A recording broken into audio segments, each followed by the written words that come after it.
नमस्कार, आप देख रहे हैं व्यूवा। मैं हूं आपके साथ नमन शर्मा। लगभग 70% चुनाव हो चुके हैं और बचे 30% में एक दिल्ली भी आती है, जहां लगभग 7 लोकसभा सीटें हैं। अब समझने की बात यह है कि जो 7 लोकसभा की सीटें हैं वो सभी की सभी अभी बीजेपी के पास हैं। और नई दिल्ली की सीट जो एक हाई प्रोफाइल सीट मानी जाती है, जहां से अटल बिहारी वाजपेयी कहें, लाल कृष्ण आडवाणी कहें, ऐसे ही कई सारे दिग्गज नेता यहां से चुनाव लड़ चुके हैं। अब इस बार दो जो है प्रतिनिधि यहां पर नजर आ रहे हैं। एक है बांसुरी स्वराज जो बीजेपी की है। अब बांसुरी स्वराज पेशे से तो एक वकील है और यहां पर सुषमा स्वराज की बेटी भी है और इस साल उन्होंने अपना एक एंट्री की है यहाँ की लोकसभा में। और जो सोमनाथ भारती हैं, जो इंडिया अलायंस की तरफ से चुनाव लड़ने जा रहे हैं, वो आम आदमी पार्टी के नेता हैं। कई सारे विवादों में भी घिरे रहे हैं वो। अब यहां दो बड़े नाम जो सामने आते हैं, वहां पर सोमनाथ भारती का एक इंटरव्यू हमने लिया और वहां हमने पूछा उनसे कि जो 7 लोकसभा की सीटें हैं, क्या इस बार कोई सत्ता पलट देखने को मिलेगा? क्या इस बार इंडिया अलायंस अपना खाता खोल पाएगी? क्या इस बार सत्ता पलट होकर 7 की 7 सीटें यहां इंडिया अलायंस जीत पाएगी? एक बड़ा सवाल ये सामने आता है, क्योंकि दिल्ली जो भारत की राजधानी है, वहीं बीजेपी के पास 7 की 7 सीटें हैं। एक सवाल बड़ा ये भी उठता है कि इस बार बांसुरी स्वराज को वो कैसे देख रहे हैं, क्योंकि आप देखें कि जो सोमनाथ भारती हैं वो राजनीति में अपने दम पर आए हैं, लेकिन बांसुरी स्वराज के लिए हमेशा से यह कहा जा रहा था कि वो अपनी मां जी यानी कि सुषमा स्वराज जी की वजह से वो राजनीति में उन्हें एक बड़ी जगह यहां पर मिली है। साथ ही एक बड़ा सवाल यह भी उठता है कि दिल्ली में विधानसभा में आम आदमी पार्टी है और इस बार क्या आम आदमी पार्टी लोकसभा की सीटों को जीतकर आखिर ऐसा क्या कर लेगी जो अब तक विधानसभा की सीटों को जीतकर नहीं कर पाई थी? अब ये सभी सवाल मैंने सोमनाथ भारती जी से करे थे और इससे जुड़ा एक इंटरव्यू ये आपके सामने। नमस्कार, इस समय मैं हूं नई दिल्ली के कैंडिडेट जो इस साल इस लोकसभा में जो आम आदमी पार्टी और इंडिया अलायंस के जो हमारे वोट देने जा रहे हैं जिनको हम, तो मैं आपसे पूछना चाहता हूं कि जो 7 लोकसभा की सीट हैं वो इस समय बीजेपी के पास है। आप इस समय क्या देख रहे हैं कि कितनी सीटें इस बार इंडिया अलायंस को मिलने वाली है? देखिए, 10 साल से जो भाजपा ने देश का बेड़ा गर्क करने का काम किया है, हर लिहाज से आप कुछ भी पकड़ लें, महंगाई पकड़ लें, आज आसमान छू रही है। आम आदमी से परे है ज़िंदगी की सहूलियतें। आप रोज़गार चुन लें, बेरोज़गारी चरम सीमा पर है। युवाओं के पास डिग्रियां तो हैं, नौकरियां नहीं हैं।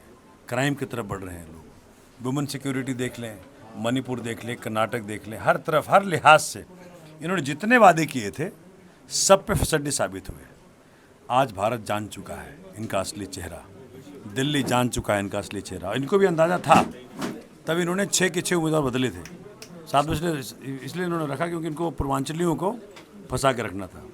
लेकिन पूर्वांचलियों ने फैसला कर लिया इस बार उस सीट पर भी कन्हैया को चुनना है। पूर्वांचली जो है मनोज तिवारी को नहीं चुनेंगे। तो 7 सीटों पर इस बार बदलाव होगा। इंडिया अलायंस के उम्मीदवार चुन करके पार्लियामेंट जाएंगे और दिल्ली के असली मुद्दे उठाएंगे। ये नहीं कि केंद्र सरकार के अधीन होकर के चुपचाप बैठ जाएंगे, क्योंकि जो दिल्ली की समस्याएं हैं, दिल्ली की जनता उसका समाधान चाहती है। क्योंकि आपके खिलाफ इस बार एक वकील खड़ी हैं और क्योंकि आप भी वकील हैं और आपके खिलाफ इस बार बीजेपी से बांसुरी स्वराज खड़ी हैं, तो उसको आप कैसे देख रहे हैं? देखिए, बांसुरी स्वराज हो या कोई और हो, ये अपने नाम से वोट नहीं मांग रहे, ये मोदी जी के नाम से वोट मांग रहे हैं। और मोदी जी का ही ग्राफ गिर गया है, तो जिसके नाम से वोट मांग रहे हैं उन्हीं का जब ग्राफ गिर गया हो तो फिर तो जनता ने फैसला कर लिया है। दूसरी बात, परिवारवाद के खिलाफ माननीय मोदी, देखो जो नॉन बीजेपी के लोग हैं, जो कांग्रेस के हैं, जो आम आदमी पार्टी के हैं, वो तो मुझे वोट देंगे। लेकिन जो बीजेपी के लोग भी हैं वो भी कहते हैं इस बार हम आपको वोट देंगे। क्यों? कह रहे कि मोदी जी कहना मानना है उनको। कह रहे मोदी जी कह रहे हैं परिवारवाद के खिलाफ वोट दो। तो भाजपा प्रत्याशी परिवारवाद की प्रतीक है, क्योंकि क्या कहती है वो अपने परिचय में, मैं फलाने नेता की बेटी हूँ, दैट्स ऑल। और कोई और कुछ तो क्रेडिट उनका है नहीं। मोदी जी कहते हैं कामदार को वोट दो, नामदार को वोट मत दो। तो कामदार सोमनाथ भारती है। 9 साल से जनता का सेवा किया, मालवीय नगर में 3 बार जनता ने जिताया है, बढ़ा के मार्जिन दिया है। फिर मोदी जी कहते हैं कि भाई ईमानदार को वोट दो। एक है ललित मोदी का वकील, ललित मोदी जिसने कि वो करोड़ों खरबों रुपये देश का लूटा, उसको भगाने भाजपा के प्रत्याशी ने साथ दिया। दूसरा है विक्रम बुद्धि का वकील सोमनाथ भारती, अमेरिकी सरकार से लोहा मोल लिया अपने भारतीय विक्रम बुद्धि को छुड़ाने में, और छुड़ा करके हिंदुस्तान लेकर के आया। तो जनता को चुनना है कि विक्रम बुद्धि का वकील ठीक है, ललित मोदी का वकील ठीक है। तो हर लिहाज से जनता इस बार इंडिया अलायंस के उम्मीदवारों को चुनेगी और मौका देगी कि इस बार जो है वो लोग जाएं जो जनता की सेवा करना चाहते हैं। सर, आखिरी सवाल मेरा ये रहेगा कि क्योंकि आपकी विधानसभा में आपकी सरकार रही है, तो अब इस बार आप संसद का चुनाव लड़ रहे हैं, लोकसभा चुनाव लड़ रहे हैं, तो आप क्या बदलाव लाना चाहेंगे नई दिल्ली के क्षेत्र में? पहली बात तो उपलब्धता, एक एमपी जो कि जनता को 24 घंटे उपलब्ध हो। अनेकों अनोखी समस्याएं जनता को आती हैं, वो मिल ही नहीं पाते उनको। उपलब्धता, accountability, answerability, and then there are problems. Let's say NDMC areas हैं, यहाँ मुसीबतें हैं, 18 महीने से डीए नहीं मिला है, उसके एरियर बचा हुआ है। ओल्ड पेंशन स्कीम है, जो एनडीएमसी के जो लोग हैं उनको 0% पे मकान मिलने चाहिए। मतलब आप गिनना शुरू करेंगे तो लिस्ट एंडलेस है।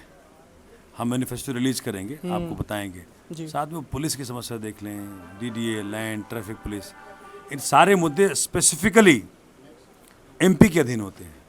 इन सब का समाधान करके देना है। और तीसरा, जब वो दिल्ली की मुसीबतें हों तो पार्लियामेंट में खड़े होकर के उसके लिए फाइट करना है, संघर्ष करना है, समाधान लेकर के आना है और दिल्ली को पूर्ण राज का दर्जा दिलवाना है। अब सोमनाथ भारती तो बहुत कॉन्फिडेंट नजर आ रहे हैं। उनका तो बिल्कुल कहना है कि सातों की सातों सीटें इस बार इंडिया अलायंस ही जीतने वाली है, और वो कई सारे काम भी गिनवा रहे हैं, कई सारे जो नाम हैं उन्हें गिनवा रहे हैं। अब देखना तो ये होगा, क्योंकि 1.5-2 हफ्ते के अंदर ही यहाँ पर चुनाव है और सभी नेता अपने पुरजोर कोशिश कर रहे हैं कि जितना भी चुनाव प्रचार किया जा सके कर दें। और यहाँ पर दिल्ली में तो कई सारे ऑटो रिक्शा देखने को मिले, कई सारे नेता यहाँ पर सड़कों पे उतरते नजर आए। अब देखना तो ये होगा, क्या दिल्ली की जनता उन्हें इस बार वोट देगी या फिर से बीजेपी सातों की सातों सीटों को अपने मुट्ठी में रखेगी। अभी के लिए सिर्फ इतना ही। देश और दुनिया की तमाम बड़ी खबरों को देखते रहिए वी युवा।